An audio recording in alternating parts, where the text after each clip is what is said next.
హిందూ సమాజంలో చైతన్యం నిర్మాణం కావడము అంటే మొత్తం ప్రపంచంలోనే ఒక నూతన చైతన్యం నిర్మాణం కావడం లాంటిది. ఇవాళ ప్రపంచంలో అనేక రకాల సమస్యలు ఉన్నాయనే విషయాన్ని మనం వింటున్నాం.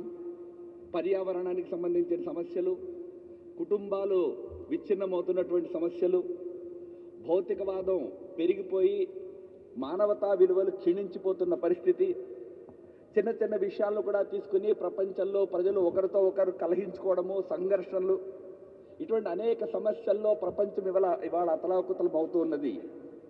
ఇవన్నిటినీ దూరం చేయగలిగినటువంటి సామర్థ్యం కలిగినటువంటి జీవన విలువలు ఏవైతే ఉన్నాయో ఆ విలువలన్నీ మన సనాతన ధర్మంలో, మన హిందూ చైతన్యంలోనే ఉన్నాయి. హిందూ చైతన్యము అనే దాని ద్వారా ఆ విలువలన్నీ జాగృతమై మొత్తము ప్రపంచానికి మంచిని, చక్కటి మార్పుని తీసుకురాగలిగిన సామర్థ్యం వాటిలో ఉన్నది. ఆ విలువలని మనము భారతదేశం లోపల ముందు జాగృతం చేయాలి.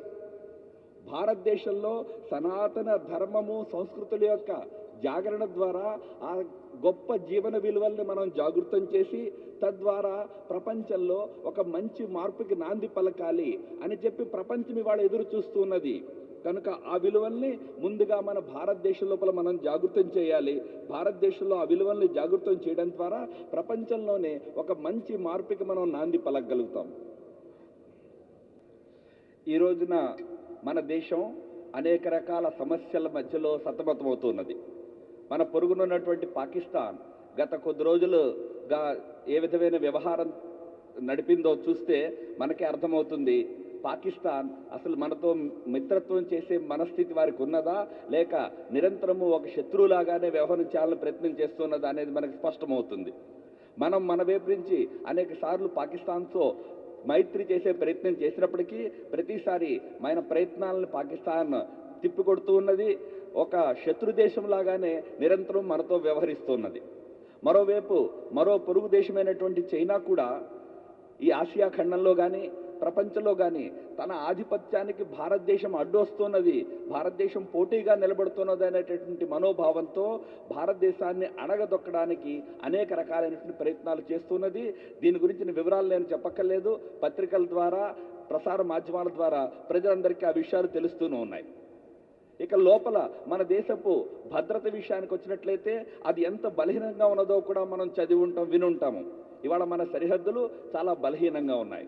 వచ్చేవాళ్ళు రావచ్చు, పోయేవాళ్ళు పోవచ్చు అనే పరిస్థితి మన సరిహద్దుల్లో నెలకొడి ఉన్నది. ప్రజలు, ఇతర దేశస్తులు మన దేశంలోకి యథేచ్ఛగా చొచ్చుకొని వస్తూ ఉన్నారు. వ్యక్తులే కాకుండా దొంగ నోట్లు ఈ మన సరిహద్దులు, బలహీన సరిహద్దుల ద్వారా మన దేశంలోకి వస్తూ ఉన్నాయి. మాదక ద్రవ్యాల సరఫరా జరుగుతున్నది, ఆయుధాల సరఫరా భారతదేశంలోకి జరుగుతున్నది. తీవ్రవాదులు కూడా ఈ బలహీనమైనటువంటి సరిహద్దులు గుండా భారతదేశంలోకి యథేచ్ఛగా ప్రవేశిస్తూ ఉన్నారు. ఇవాళ ఆ విధంగా అక్రమంగా భారతదేశంలో ప్రవేశించిన వారు ఎంతమంది ఉన్నారు అనే లెక్క చెప్పడం కూడా కష్టమైనటువంటి పరిస్థితి మన దేశంలో నిర్మాణమై ఉన్నది.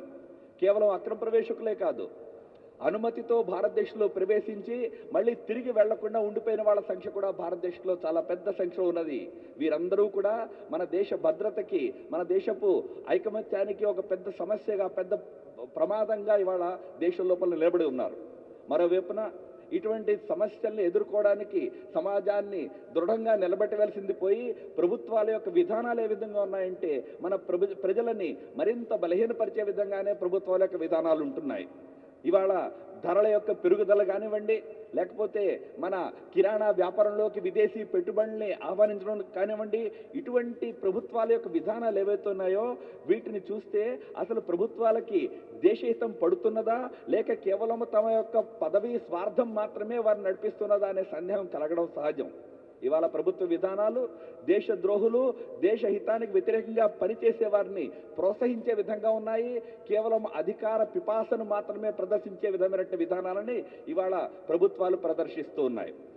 మరి అటువంటి పరిస్థితుల్లో ప్రజల ముందు ప్రజాస్వామికమైన పద్ధతుల్లో అటువంటి తప్పుడు విధానాలను ఎదుర్కోవడం ఒక్కటే ప్రజల ముందు ఉన్నటువంటి ఒక మార్గము. కానీ దురదృష్టవశాత్తు ప్రజలు, సమాజము కూడా ఇవాళ అనేక విషయాలుగా విభజింపబడి ఒకరితో ఒకరు కొట్లాడుకునేటి పరిస్థితిలో విభజితమైన సమాజం నిలబడి ఉన్నది.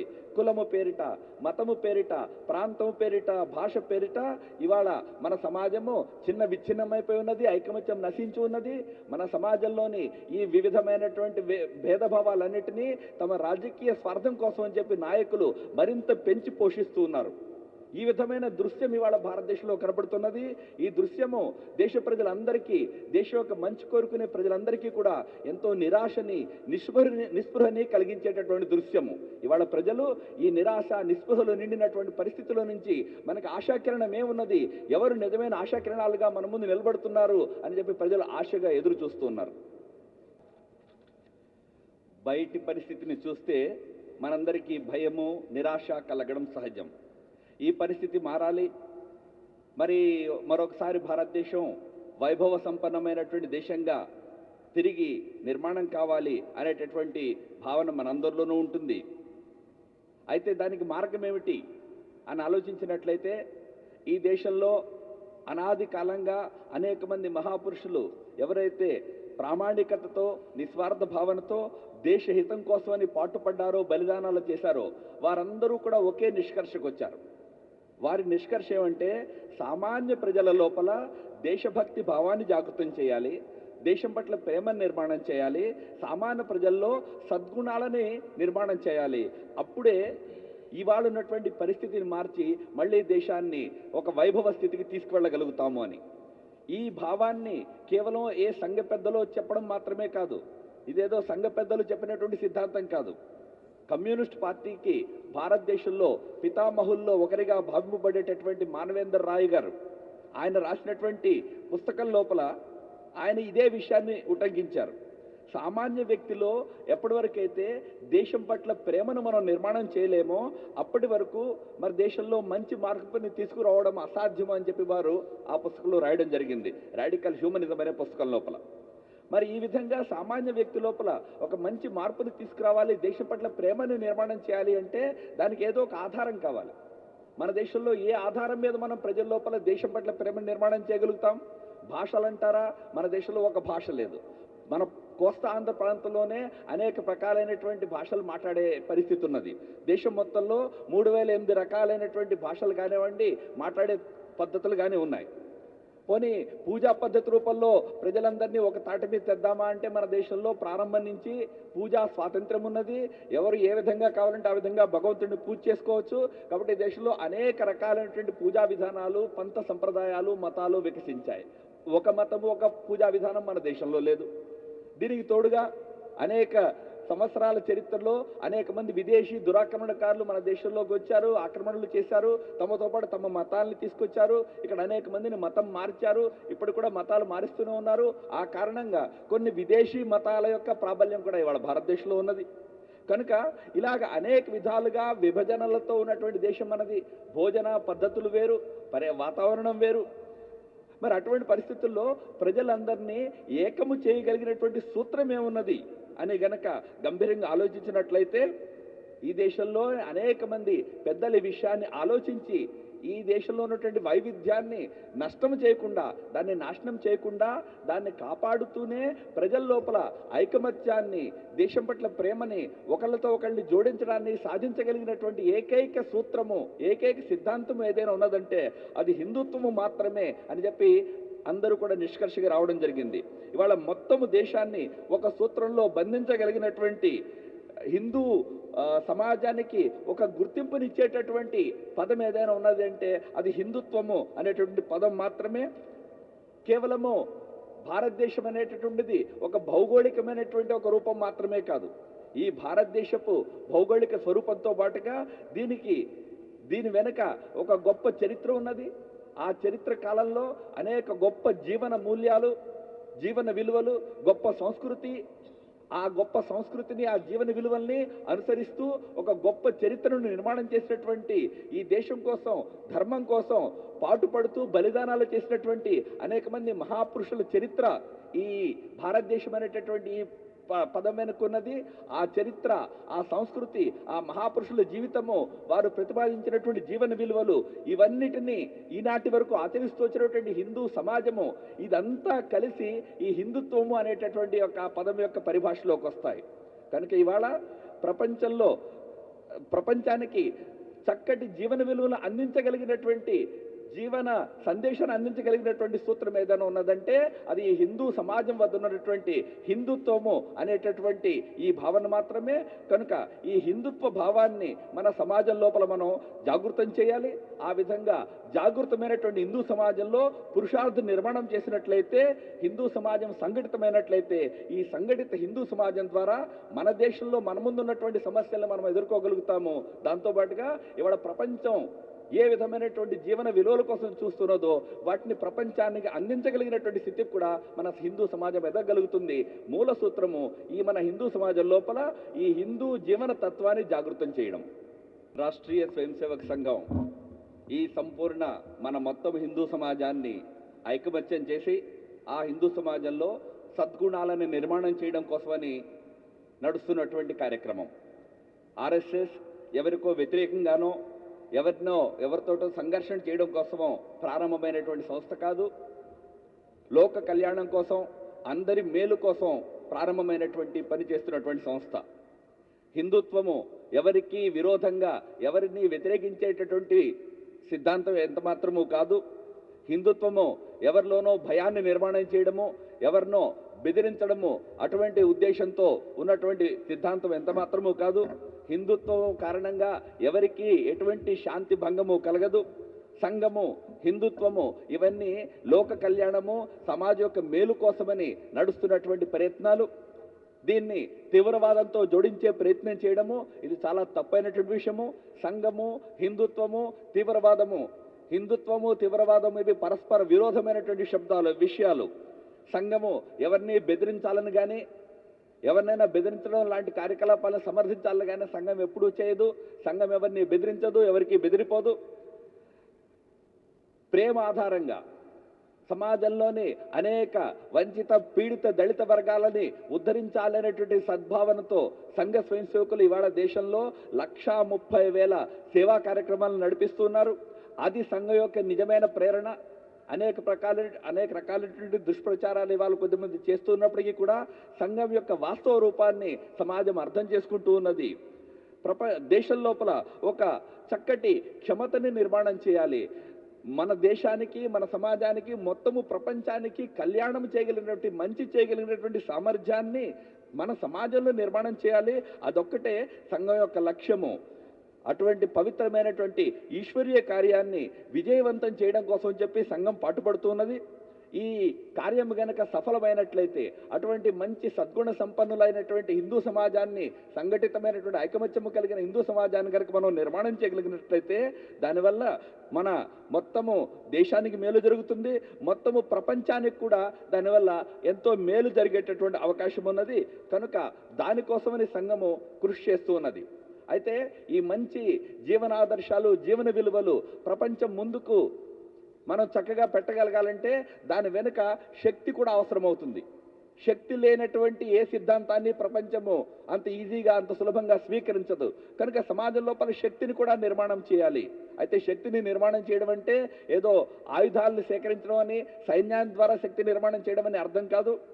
మన అబ్దుల్ కలాం గారు పదే పదే చెప్తూ ఉండేవారు, శక్తి లేకపోతే ఎంత గొప్ప సిద్ధాంతం ఉన్నా దానివల్ల ఫలితం లేదు, శక్తిని నిర్మాణం చేయాలి అని చెప్పి. అయితే వారు చెప్పేవారు, శక్తి ఆయుధాల్లో లేదు, సైన్యంలో లేదు, శక్తి సమాజంలోని ప్రజల యొక్క హృదయాల నుంచి నిర్మాణం అవుతుంది అని చెప్పి. కనుక ప్రజల హృదయాల లోపల మన హిందుత్వ భావాన్ని జాగరణం చేసి వారి లోపల ఐకమత్యాన్ని నిర్మాణం చేస్తే ఆ శక్తి ద్వారా మనం ఒక చక్కటి సమాజ సంఘటన, హిందూ సమాజ సంఘటన నిర్మాణం చేసుకుని ఆ సంఘటిత ఐకమత్యంతో ఉన్న హిందూ సమాజము, ఆ ఐకమత్య హిందూ సమాజపు ఒక శక్తి ద్వారా మొత్తము ప్రపంచానికి మేలు చేసే ప్రయత్నాన్ని మనం చేయాలి. అందుకోసమని సంఘం పనిచేస్తున్నది. ఈ సమయంలో నేను మీ అందరినీ మీ అందరికీ ఒక ప్రత్యేకమైన ఆహ్వానాన్ని అందించదలుచుకున్నాను, ఒక పిలుపునివ్వదలిచాను. లోకహితము, మన దేశహితము, మన సొంత హితము, ఈ మూడింటిని మనం సాధించాలి అంటే దానికోసం ఈ సంఘం లాంటి సంస్థల ద్వారా సంఘం ద్వారా జరుగుతున్నటువంటి ఈ మంచి గొప్ప ప్రయత్నాన్ని దూరం నుంచి చూస్తూ మేము సానుభూతి పరులమండి, మేము దీన్ని సమర్థిస్తామండి అని చెప్పినంత మాత్రాన సరిపోదు. ఒక జాగృతమైన సమాజాన్ని మనం నిర్మాణం చేయాలి అంటే దాంట్లో మనం స్వయంగా భాగస్వాములు కావాలి. దేశం యొక్క మార్పు, దేశం లోపల మంచి నిర్మాణం చేయడము కేవలం రాజకీయ నాయకుల ద్వారానో ప్రభుత్వాల ద్వారానో కొన్ని సిద్ధాంతాల ద్వారానో మాత్రమే సాధ్యం కాదు. జాగృతమైనటువంటి ప్రజాశక్తి యొక్క అంకుశం ఉన్నప్పుడు మాత్రమే దేశంలో మంచి మార్పు సాధ్యమవుతుంది. కనుక అటువంటి జాగృతమైన హిందూ సమాజము, ఆత్మవిశ్వాసము, ఆత్మగౌరవము కలిగిన హిందూ సమాజము, తమ యొక్క లక్ష్యాన్ని గురించినటువంటి బోధ కలిగినటువంటి, జ్ఞానము కలిగినటువంటి హిందూ సమాజము, ఈ దేశము, ఈ ధర్మము, ఈ సంస్కృతి పట్ల నిష్ట కలిగినటువంటి హిందూ సమాజము, అన్ని మంచి గుణాలు, సకల సద్గుణ సంపన్నమైనటువంటి హిందూ సమాజము, అటువంటి హిందూ సమాజాన్ని మనం నిర్మాణం చేయాలి దేశంలో. ఆ హిందూ సమాజమే హిందూ సమాజం అయితే మన దేశ హితం కోసము, మన ధర్మ రక్షణ కోసము జీవించడానికి, మరణించడానికి సిద్ధమవుతుందో అటువంటి హిందూ సమాజాన్ని మనం నిర్మాణం చేయాలి. అందుకోసం మీ అందరినీ నేను ఆహ్వానిస్తున్నాను. సంఘం యొక్క కార్యకలాపాల్లో ఒక గంట శాఖా కార్యక్రమంలో మీరు కూడా రండి. ఆ గంట శాఖా కార్యక్రమంలో పాల్గొని మన వ్యక్తిగత జీవితంలో మంచి సంస్కారాలు, మంచి గుణాలను నిర్మాణం చేసుకుందాం. తద్వారా మన 23 గంటల మిగిలిన జీవితాన్ని అత్యంత యోగ్యమైనటువంటి జీవితంగా మలుచుకుందాము. మన జీవిత కాలంలో ఏదో ఒక మంచి పనిని సమాజం కోసం చేసేందుకు మనం కటిబద్ధులు అవుదాము. తద్వారా మనందరి ప్రయత్నాల ద్వారా ఈ దేశ యొక్క భవిష్యత్తుని మనం మార్చగలుగుతాము. కనుక దూరం నుంచి చూడటం కాక ఈ సంస్థ యొక్క కార్యకలాపాల్లో మనము కూడా భాగస్వాములమై ఇవాళ దేశం ముందున్నటువంటి అనేక సమస్యలకి పరిష్కారాన్ని మనం సులభంగా నిర్మాణం చేయగలుగుతాం, పరిష్కారాన్ని సాధించగలుగుతాము. ఇవాళ దేశంలో అనేక సమస్యలు ఉన్నటువంటి మాట నిజము. ఇవాళ జనసంఖ్యలో అనేక ప్రకారైనటువంటి అసంతులనం నిర్మాణం అవుతున్నది, ఆర్థిక సమస్యలు వస్తూ ఉన్నాయి, ఇంకా అనేక రకాలైనటువంటి సమస్యల్లో సమాజం ఉన్నటువంటి మాట వాస్తవము. కానీ ఈ సమస్యలన్నీ నివారించాలంటే మన హిందూ సమాజంలో ప్రతి ఒక్క వ్యక్తిని ఒక ఐకమత్యమైనటువంటి శక్తిగా మనం నిర్మాణం చేయాలి. ఆ విధమైన ఐకమత్యమైన, సంఘటితమైనటువంటి, మంచి సద్గుణ సంపన్నమైనటువంటి హిందూ సమాజాన్ని గనక నిర్మాణం చేసినట్లయితే ఈ అన్ని సమస్యల్ని మనం చిటికలో వీటికి సమాధానాన్ని సాధించగలుగుతాము. కనుక మీ అందరికీ ఆహ్వానము. ఇక్కడ పెద్ద సంఖ్యలో మాతృమూర్తులు, మహిళలు కూడా ఉన్నారు. మాతృమూర్తులు, మహిళల యొక్క భాగస్వామ్యం లేకుండా ధర్మంలో ఏ ధర్మ కార్యము పూర్తి కాదు మన పరంపర లోపల. కనుక మీరు కూడా సంపూర్ణమైనటువంటి మన శక్తియుక్తులతో ఈ కార్యక్రమాల్లో పాలు పంచుకోవాలి. రాష్ట్ర సేవికా సమితి లాంటి సంస్థల లోపల చేరి మన గుణ వికాసం ద్వారా సంఘటన నిర్మాణంలో మన యొక్క భాగస్వామ్యాన్ని కూడా మనం చేసుకోవాలి. ఆ విధంగా మనందరి యొక్క ప్రయత్నంతో ఈ దేశంలో సజ్జన శక్తి యొక్క జాగరణ జరగాలి. మంచివారందరూ ఏకత్రితులై పెద్దల యొక్క ఆశీర్వాదంతో ఒక చక్కటి భవిష్యత్తుని ఉజ్వలంగా తీర్చిదిద్దుకోగలిగిన సామర్థ్యం కలిగినటువంటి హిందూ సమాజాన్ని మనం నిర్మాణం చేసుకోవాలి. అది సంఘం చేస్తున్నటువంటి ప్రయత్నము. ఈ ప్రయత్నంలో మనందరము సక్రియంగా భాగస్వాములం అయినట్లయితే భారతదేశాన్ని మరలా ఒకసారి ఒక వైభవ సంపన్నమైన దేశంగా మనం నిర్మాణం చేయగలుగుతాము. ఆ వైభవ సంపన్నమైనటువంటి భారతదేశమే ప్రపంచంలో శాంతికి, సద్భావనకి నిజమైనటువంటి ఆధారము కాగలుగుతుంది. కనుక అటువంటి ఒక పవిత్రమైన కార్యం లోపల మీరు కూడా అందరూ భాగస్వాములు కావాలి అని ఈ సమయంలో ఆహ్వానం చేస్తున్నాను.